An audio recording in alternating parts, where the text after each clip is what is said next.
Hey everybody, National Master Jesse Cohen here from Summer School of Chess.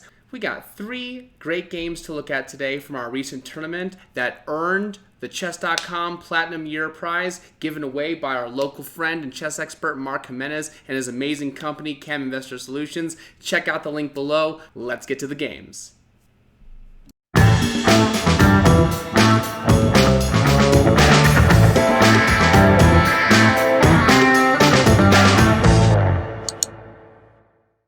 Our first game today comes from round 1 between the huge underdog Caden Hetzel, rated around 1500, and the mega overdog Sullivan McConnell, rated over 2200, high school master. I decided to give Caden the prize because of his enormous amount of enthusiasm when going after his opponent. One of the biggest things that players struggle with, especially when they're about to play a master or someone that they have a lot of respect for, or someone that they just really want to beat, is that they get super nervous. And oftentimes what will end up happening is poor decisions are made as a result of it. It's very, very common for a weaker player, if they are really want that victory, to either play drawish on purpose, trying to trade a lot of pieces, play an opening that they're not that familiar with to change it up, or just to kind of keep things super solid, not take too many chances, not play too risky. And this is not the way to play.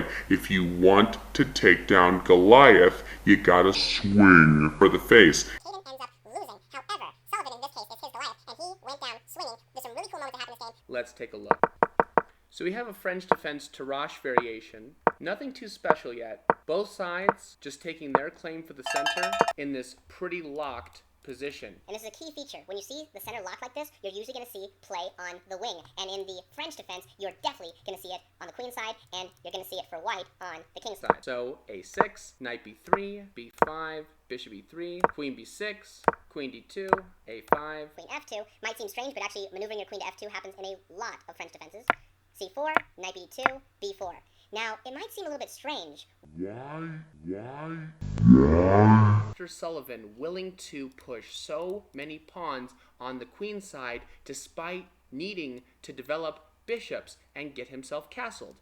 Again, it goes back to the locked nature of this position. Remember, in locked positions, typically things happen very slowly. There aren't many open lines to go charge in and attack, and so usually you can't launch those quick attacks. So advantages like development don't matter as much because you don't have those pathways to use them, right? So, going forward, bishop e2, a4, castles king side, a3. And this is kind of a critical moment because anybody who knows the French well knows that Black's primary objective in the French defense is to destroy, and dismantle and undermine White's center. And typically, how do we undermine a center? How do we undermine any pawn structure? Pawn structures are like trees. You chop them down at the bottom, okay? So if we want to chop down this giant tree that White's got going on here, we want to chop it here. Because once b2 falls, then c3 falls, and so on and so forth, okay? The only one that isn't for sure going to fall is e5 because it has additional reinforcement. But that's the point, is to cut down this tree at the bottom. And actually, White is having a hard time dealing with this. B takes a3. I don't know if this is the best move in the whole world, but B takes c3, attacking the knight. Rook on f to b1. Questionable. If we're going to attack on the king side, do we really want to bring our rook over to the queen side? Still interesting, though. Queen to a5. Now, this is big moment number 1.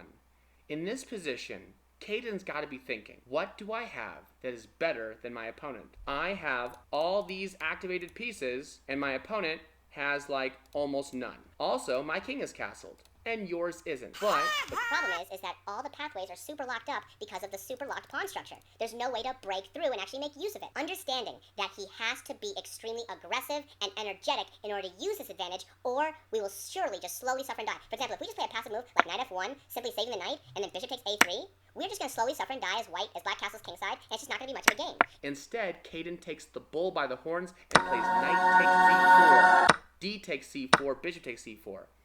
Again, I'm not going to claim that this is the most amazing sacrifice in the world, but Caden sacrifices a piece for 2 pawns and opens up the position significantly. Now there's ideas like pawn d5 or pawn f5 to continue chopping away and opening up more and more lines.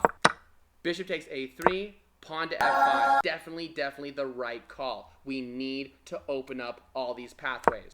F takes e6. Again, superb move. Not that hard to find, actually, but again, it takes a lot of guts to keep looking that your opponent is a master. Much higher rated than you, and that you are just swinging and not being intimidated by any of their moves. You're not going to be knocked around.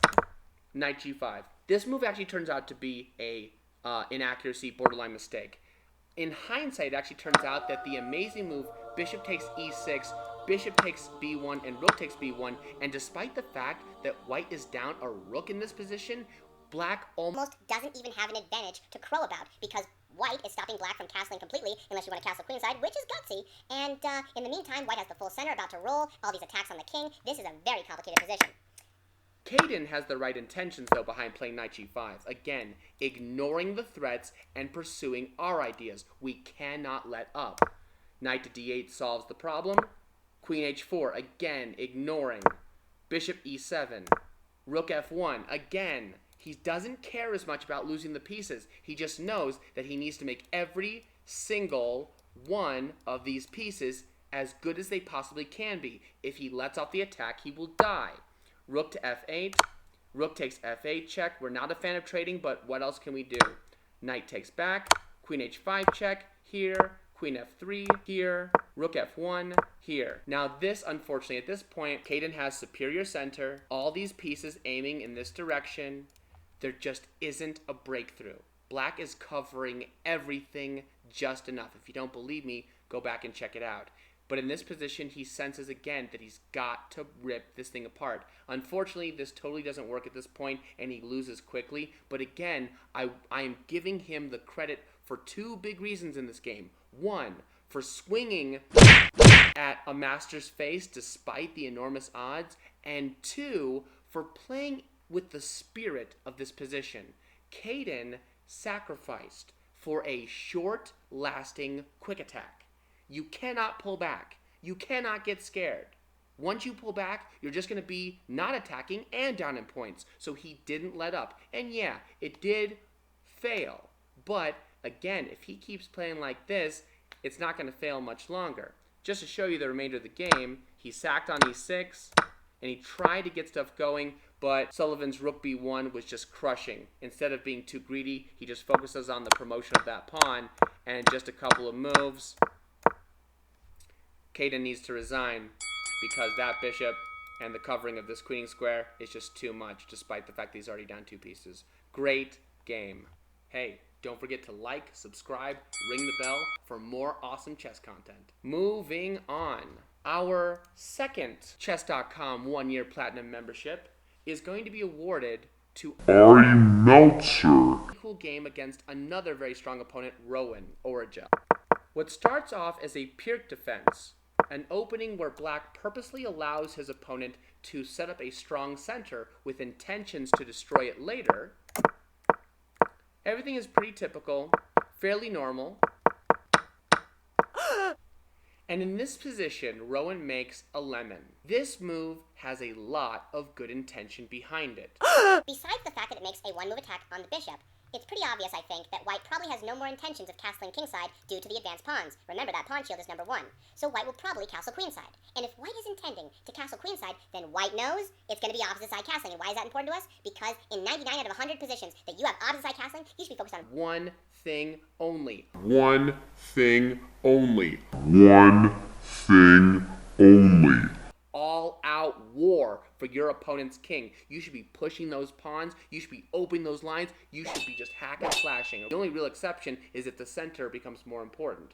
Rowen isn't just attacking the bishop here. He's also saying, hey, I'm gaining time because I'm going to castle this king, and then I'm going to push this pawn here, and I'm going to start ripping everything open. It's got great intentions, but unfortunately it fails the calculation test. And in the face of being attacked, Ari uncorks a really, really good move, knight e4. And this move basically wins on the spot, unless white finds a very clever and difficult move to find. In this position, first of all, we're not going to take the bishop because our queen is hanging, right? Second of all, if white simply takes the knight and we take back, not only are we attacking the knight on f3 2 times, but we're pinning it to the rook. So if it moves, it'll die. Well, the rook will die. And if it doesn't move, then, well, there's just not enough time to add enough defenders to it. So either way, bad things are going to happen. You can also try what happened in the game, which is queen e2, trying to save the queen from the knight. But now, black plays the Desperado Zwischenzug. Knight takes knight, attacking the queen. No time to take this bishop. And then after it takes back, bishop e4. Again, same tactic, pinning and winning the knight on f3 that cannot be defended by anything else. Okay? The only move in this position that could have saved Rowen would have been the move queen to c1. It's the only move that puts the queen somewhere safely that doesn't get attacked after knight takes knight. White can play pawn takes back instead here, instead of taking this knight and getting hit by another bishop e4 pin, right? But unfortunately, this was difficult to see. It is not a pleasant move to have to play such a retreating, passive, defensive, reactionary move. I detest having to play moves like this. You play even one of these moves too many and you will die very often. So instead, he tries to stay active, but knight takes knight here and bishop e4, and then things only get worse. After bishop d3, bishop takes f1, hitting the queen and the rook. Queen f1, take, and if things weren't over, pawn e4 again with here and here and here. And Ari just continues to sweep up White's position, and there's just nothing left to be done. Well played, well played.